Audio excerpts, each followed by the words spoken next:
Democrat Richard Orr unsuccessfully challenged Republican Bill Eigel 4 years ago in the St. Charles County-based 23rd District. But now Orr is back for a rematch, and he contends the political environment is more favorable for his party. Orr joins us next on the latest episode of Politically Speaking, so let's hit the music.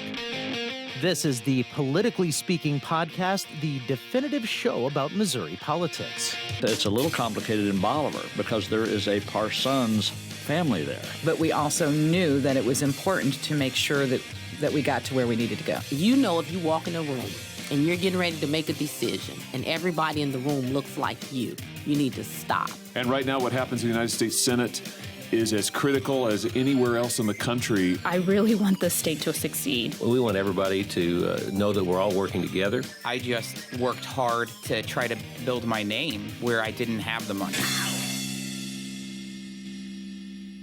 And welcome to Politically Speaking. I'm your host, St. Louis Public Radio political correspondent, Jason Rosenbaum. Joining me as our special guest today, he is the Democratic nominee in Missouri's 23rd Senatorial District. Hello, Jason. Thank you for having me here. It's Richard Orr, by the way. Welcome back to the show. You were here in 2016 when you ran against Senator Bill Eigel, who was on an episode that should have been released before this one, where we're releasing the two candidates in the 23rd District back-to-back. Why did you decide to run for this seat again, and what do you think has changed since 2016 for your candidacy? Well, things have not gotten a lot better in Missouri for many of the issues that I'm wanting to help improve on. My opponent has not performed brilliantly in the opinion of myself and a lot of others. And I think that the Republican brand is not as strong as it was in 2016. Certainly, Trump is not as strong. President Trump is not as strong as he was in 2016. And I think that there's opportunities there for a new direction. When I was talking with Senator Eigel, he indicated that even though Trump has probably lost a lot of support in places like Western St. Louis County, he contends that the president still holds a lot of popularity in St. Charles County. From talking with voters, do you see that Trump's erosion in the suburbs reaching places like St. Charles County? And if so, how do you think that would affect a contest like yours? Well, clearly it has reached this part of St. Louis or St. Charles County where I'm at. There's no question he's still popular, but nowhere near as much as he was. The eastern half of the county that I'm wishing to represent is more, I wouldn't necessarily say liberal, but certainly more pragmatic, not as idealistic as in the right-wing sphere as the western half of the county. So he's partly right. There's still a lot of popularity for Trump out there, but it's diminished, and certainly diminished in the eastern half of the county. And I'm confident that we're going to see an entirely different dynamic at play in November. One of the things that I'm particularly paying attention to is a big part of the 23rd District also includes the 2nd Congressional District, where Ann Wagner is running against Jill Shoup. And a lot of observers may just assume that Wagner is going to win the St. Charles County part of that district by a lot, and she probably will win. But given that there's a lot of money that's being devoted to trying to get Shoup over the finish line, and some of it probably is going to turn out Democrats in St. Charles, how important do you think it is for you to help someone like Shoup out by getting more Democrats and basically holding down Ann Wagner's margins in St. Charles in this closely contested race? Well, that's an excellent point. I think it's going to be tremendously important and helpful to candidates like myself throughout the county. We've got a great slate of Democratic state reps that are running for the state rep position, as well as myself running for the Senate. And the enthusiasm and the support for Jill is pretty amazing, and I think that is going to translate into more support for myself and some of the others. And we're behind Jill 100%. behind Nicole. The slate from the top down, I think, is going to help all of us because the enthusiasm is there, and the need for a change of leadership is definitely there, and I'm hoping that helps. So let's talk about some of the issues where you and Senator Eigel may diverge.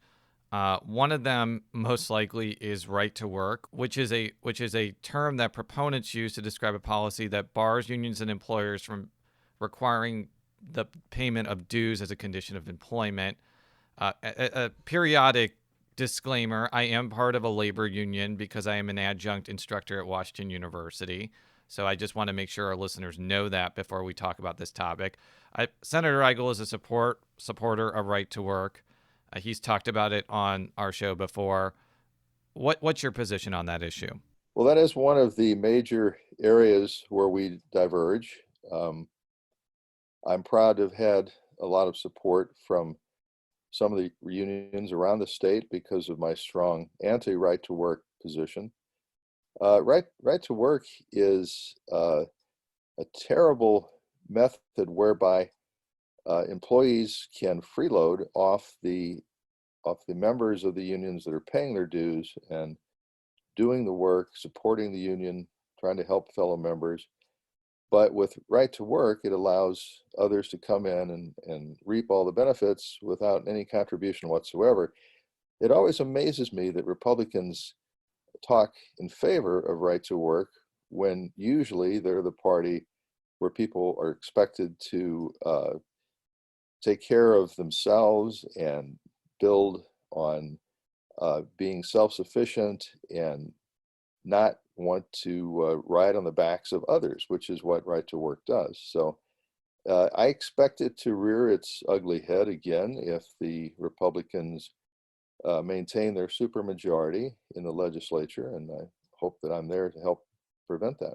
That was going to be my next question. Right to work was repealed in 2018 by a pretty healthy margin, and it could stand to reason that may be an issue that Republicans just decide not to touch because it's been shown to be unpopular at the polls. Why do you think it may rear its ugly head? Your words, not mine, by the way, in 2021. Well, I think it's clear that the backers, the corporate backers that are pushing for right to work in Missouri are not going to give up. They may or may not persuade the legislature to go in that direction in the next session. But even in the last section, with the clear repudiation by the voters of right to work, there were many members of the legislature that were trying to advance bills to pass it once again. Now, the support overall was not there, and so it didn't happen. But be assured, it will come back. The forces behind it are powerful and determined, and eventually they will get it voted on again, even if it doesn't pass. I want to talk about an issue I talked about with Senator Eigel, and that's congressional redistricting. For our listeners, and I kind of alluded to this on the previous show, the legislature is responsible for drawing the congressional maps. Regardless of what happens with Amendment 3, which involves state legislative redistricting, Amendment 3 does not affect that process. So if you are elected to the Missouri Senate, you will probably have a major say over how some of the St. Louis area congressional districts are being drawn. One of the things that Senator Eigel expressed interest in is putting most, if not all, of St. Charles County into one congressional district. It could be the 2nd congressional district, for example, which is being hotly contested by Ann Wagner and Jill Shoup.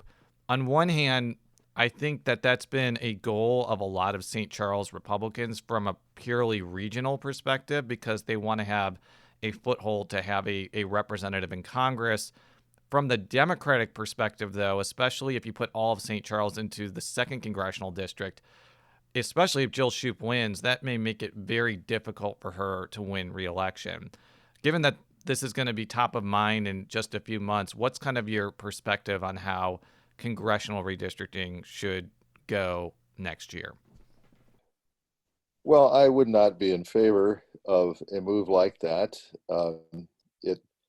is unnecessary, and it smacks of the gerrymandering that so many of us have been trying to eliminate throughout the state, in the state districts and in the federal districts. There's no convincing reason that this would be of any benefit. It would actually diminish the people with the same backgrounds and cultural outlooks that now are somewhat contiguous, and it would, as you say, it would push things further into the western part of the county, where the values seem to be somewhat more extreme, somewhat more conservative than the rest of the county. So I would be opposed to that. What is your opinion on Amendment 3, which again would effectively repeal the Clean Missouri redistricting system that voters approved in 2018, replace it with what I would classify as a modified version of the old system, where either commissions or appellate judges draw the maps, but the criteria is a lot different than Clean Missouri and even before Clean Missouri? What's your opinion on that proposal? Yeah, I am definitely opposed to the effort to undo the provisions of Clean Missouri that were passed by the voters in the last election. And it's pretty ridiculous, where the legislature is trying to basically say the voters didn't know what they wanted, they didn't know what they were doing. They thought the gerrymandering was just fine, and so they want to put it back. The criteria is not going to be substantially different in the new amendment that they've proposed. It'll still be ultimately partisan gerrymandering, the return of it. So I think it would be a huge step backwards if that were to take effect. And one of the worst parts of it, they have tacked on very strange additions to their amendment that doesn't just undo the previous Clean Missouri, but now we're not going to count for districting usage anyone under the age of 18, which has never been done in any other state. It's a really undemocratic move on their part, and I'm not sure why exactly they thought it was appropriate to put that on the amendment, but that makes the whole thing even much worse. I was talking with Sean Sonker Nicholson, who is leading the charge against Amendment 3. And what you're referring to is that it would allow the count of eligible voters as opposed to total population. He said that it's not required, but it would be an option. And I think that his concern that even if the option is on the table, it could lead to all sorts of unintended consequences, like for not counting children. But just to play devil's advocate, the proponents of Amendment 3 have argued that Clean Missouri in 2018 was deceptive because it paired a lot of popular ethics overhauls with a very big change in state legislative redistricting. And that's kind of their counter argument to the anti-Amendment 3 people who are saying that Amendment 3 in itself is deceptive because it includes very marginal changes to lobbyist gift and donation limits. What do you make of that argument that's being put forward by Clean Missouri opponents? Well, I don't think it holds any water whatsoever. I think the original amendment was clear to the voters what it was all about, and they weren't fooled, as they're attempting to do now with the what I'd like to call unclean Missouri that's on the ballot. Their version had to be rewritten by court judges because they originally attempted to make it look like it had nothing to do with undoing the original amendment, which it clearly does. And it's still much more misleading than Clean Missouri ever was.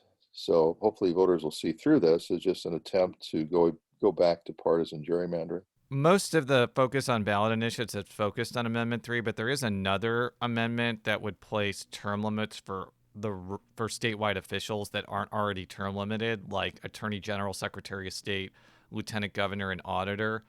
What's your take on that proposition? Well, it's not a tremendously harmful proposition, given that we already have term limits for a lot of the higher state offices. But in general, I'm not in favor of term limits at all, because they have a lot of negative effects. They sound really terrific to voters many times who don't really understand the ultimate consequences of having term limits, but they force out popular legislators that are doing a good job. They empower lobbyists. They they allow open seats to occur that one party is probably more financially able to benefit from than the other. And I just think in general, the best term limit is the ballot box. We'll be right back after this quick break with Democrat Richard Orr, the nominee for his party in the 23rd Senatorial District. And we're back on Politically Speaking with Richard Orr, a Democrat running to be the state senator for the 23rd District in St. Charles County. I want to give you a little bit of free space. We talked about some specific issues like right to work and congressional redistricting. If you are elected and you are a member of the Democratic caucus, what would be some of your big priorities in Jefferson City? Well, there's quite a lot.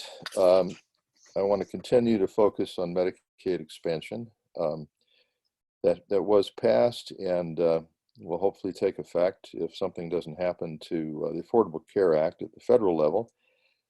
But for far too long, people in the lower spectrum of the income scale have been given pretty short shrift in Missouri. And I think it's time that tax breaks are looked at for the average working person and not just large corporations.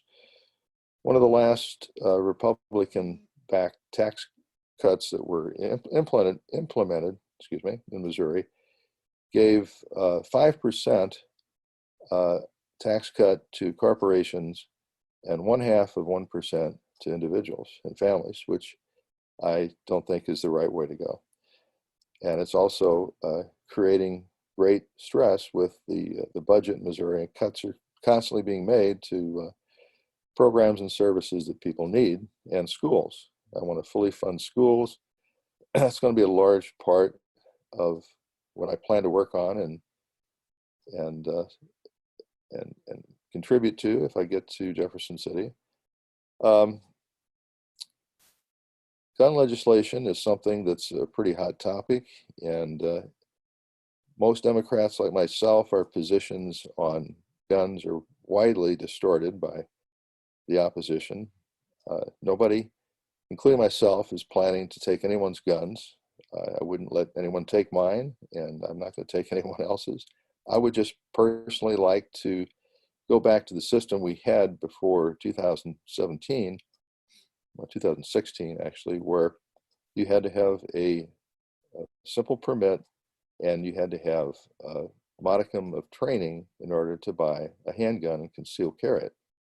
This does not seem to be a big hardship that people shouldn't be able to do. And law enforcement agencies, even though many of them support my opponent, were very much against the lifting of the requirement for licensing and training for a handgun person to be able to obtain a handgun. But they're supporting, in general, candidates that don't want to return to those sensible controls, which I do. Seniors are not being given, which, for the sake of full disclosure, I am one. Seniors are not given the concern that they should be in state government right now. The funding for aging services have been cut about a third over the last 15 years, even though seniors are going to be over 20% of the state population by 2040. And all of the cuts in the effects of what the legislature has been doing with Medicaid are going to come back and and haunt many of us. About 60% of seniors require Medicaid for nursing home care as they age, and meanwhile, Medicaid gets cut further and further, and there's going to be a point of reckoning here somewhere. Another thing that's come up that I get calls about, people, ordinary average working people are contacting me with issues that they're having trouble addressing by going to the existing representatives or the senator. And they're asking me things like, how do I get in touch with somebody for my unemployment? Because it's completely impossible to talk to a human being if you're having any issues with unemployment. So I would try to address that, make sure that we have the services and the programs for people that are basic stuff that you need to live, and that's one of them. So there are many, many things I would work on.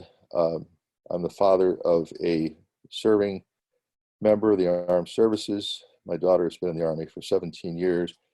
It's extremely important to me that veterans get the care and assistance when they return to civilian life, and I don't think we're fully addressing that in Missouri either. On Medicaid expansion, there may be an effort from the Republican legislature to pass some sort of work requirement, and it's unclear whether that would be another ballot initiative or whether they would try to do that by statute. If that came up to the floor, what would be your position on that type of thing? Well, I'd be totally opposed to that. Those type efforts have been proven to be tremendously unsuccessful and harmful in the past. We've already been removing people from Medicaid rolls just tremendously in the past few years. The governor has dropped 100,000 kids from Medicaid, and work requirements will just exacerbate that. They do absolutely no good. The state would have to pay a huge amount of money for child care assistance to put people to work with children. I realize most of these requirements would be directed at those without children that they're supporting, but the number of those people is extremely small that get any Medicaid assistance, and it's just to monitor the situation would add a layer of bureaucracy that would do absolutely no good for anyone. One of the things I want to ask you is about charter schools. Your opponent talked to me about how he's a supporter of expanding them across the state. He contends that they are an alternative to struggling school districts. I want to get your opinion about whether charter schools should be expanded across the state. Well, this is another area where we strongly diverge. No, I'm against charter school expansion unless it's being done by the individual districts and is subject to the same controls and requirements that the individual districts have to go through. There's no proven benefit. There are well-performing charter schools, but there are also very well-performing public schools that do quite well. And the answer to struggling schools throughout the state is to fund them better and keep the control with the local school boards that are elected for those positions, as opposed to charter schools, which will be a corporate board, and the accountability is far, far less than what a public school would have to be subject to. So no, this is a dilution of already scarce funds for state schools that I would be opposed to. I would be remiss if we didn't talk about the issue that I think is on everybody's mind, which is COVID-19. St. Charles County, unlike St. Louis County, where I'm recording the show, by the way, does not have a mask mandate. I would say that their restrictions are a lot looser than the city and the county. And they kind of go hand in hand with the state right now, where I wouldn't say that the statewide restrictions are particularly onerous. There is no statewide mask mandate.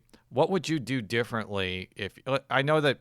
Let me back up for a second. I know that you aren't going to have the complete say over this because you're not running for governor. You're running for the state legislature. But if you could influence the next governor to do something differently on COVID-19 prevention than the current one, what would be some of the things you would advocate for? Well, I think it's clear to many that we have not done a very good job managing this crisis at the top level of the state with the governor or the legislature. I would be in favor. I thought originally there should be a statewide mask mandate. Whether that happens or not, I would like to see St. Charles join those counties like St. Louis County that have implemented such a mandate that seems to have helped quite a bit in controlling the spread. About 2 weeks ago, or 3 weeks ago, St. Charles County passed St. Louis City with the number of new cases, their number of total cases of COVID, which I think clearly shows we're moving in the wrong direction in the county. As you said, my opponent doesn't feel masks are needed or useful, and you could see that from some of his publicity photos he's done lately and his appearances. But I think he's doing a great disservice to the people of St. Charles County. And I've spent my career in the retail world managing a chain of sporting goods stores, and I can say that it's extremely unfair to expect stores to police mask policies, and they're trying valiantly to keep their employees and their customers safe by telling people they have to wear masks, but they have no enforcement mechanism other than to try to escort the customers who won't abide by that out of the store. And it's tremendously unfair to ask them to do that with no backing whatsoever from the legislature or from the county council in St. Charles County's case, or the county executive. From talking with your opponent, I don't know if he's necessarily like against people wearing masks, but he is certainly against a mask mandate. And his argument is that they're very difficult to enforce, and having the government require this activity is not the right way to go. What do you make of the whole process of enforcing a mask mandate, which seems to be a very challenging endeavor, not only in St. Charles County, but also in outstate Missouri, where there are more often than not mask mandates? Well, no one should think that it wouldn't be a challenge to enforce such a mandate in certain parts of the state. Most parts of the state, people are not falling for the misguided opinion that the whole thing is a hoax, which certainly if our governor had taken more of an effort to show people that it was a concern that he had gotten COVID, they might feel differently than what many of them do. But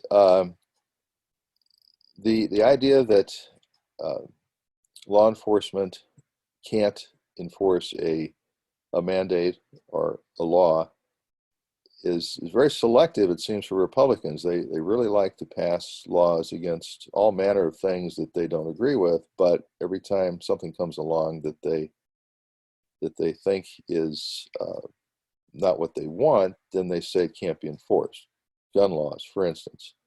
They're very selective about what laws they wish to enforce. Some they think are completely enforceable, and others are completely unenforceable, and I don't really think that's the case. I think a mask mandate, even if you don't arrest people, if people know that law enforcement agencies are on the side of the businesses that are trying to keep people safe, they'll abide by it. Right now, they're told, do it if you want, don't do it if you don't want, and this is not helpful. So let's talk about the campaign and some of the campaigns surrounding. We already talked a little bit about the campaign surrounding this one, but there's one that's basically next door, the race between Andrew Koenig and Deb Lavender, where Deb Lavender has been able to raise a tremendous amount of money, is getting a lot of support from traditional Democratic groups like labor unions and attorneys. Are you sensing that some of the same resources are going to flow your direction? And if you are underfunded against Senator Eigel, what does that do to your campaign? Well, clearly I am having a funding shortfall compared to what he's been able to raise and what Deb has been able to raise. She's in the legislature. She has been for 4 terms now. So people that have been there and have pulled the levers of government are quite good generally at fundraising. But she's been getting large donations. I've been getting some substantial donations. Could certainly use more. It's a big battle when you try to unseat an incumbent who's well funded and well backed. But I'm encouraged with how it's been going. I have a lot of small donations from ordinary people that don't like the way things have been run in the county and the job that Senator Eigel has been doing. And he's not been responsive to the needs of a lot of constituents that have contacted me. And I hear from them, and sometimes I hear from them in the form of a small check, which I think is terrific. I appreciate it greatly. Obviously, if you end up winning, that'll send a message. But as I mentioned before, you lost, I think, by around 20 percentage points in 2016. If this race is substantially closer, like in the single digits, or if you win, what message do you think it sends about St. Charles County and the ability for Democrats to win there? Well, hopefully it will just send the message that the days of writing off any county or any district to the Republicans are over, as they should be. The county, certainly the eastern half of the county, has been trending much bluer, and I think there's a lot of reasons for that. I think it's a move that will continue. There's obviously a lot of misinformation that's been spread out there about what Democrats want to do and how the Republicans are the party that will take care of all of your hot button issues, and the Democrats are completely divorced from reality. But more and more people are finding out that that's not the case, that we are out there to try and address the needs of the ordinary working person and not just the special interests and the corporate interests. Well, Richard, thank you very much for coming back on the show. And as mentioned a couple of times, if you want to hear Senator Eigel's show, it'll be on our website at stlpublicradio.org around the time this episode drops. For all of our stories, stlpublicradio.org. You can follow me on Twitter at jrosenbaum. Richard, how can people follow you on social media or learn more about your campaign by going to your campaign website? They can definitely go to my website, which is got a lot of information, and you can contact and speak to me through it. It's www.richardorr.org. I'm also on Facebook at Richard Orr for Missouri Senate District 23.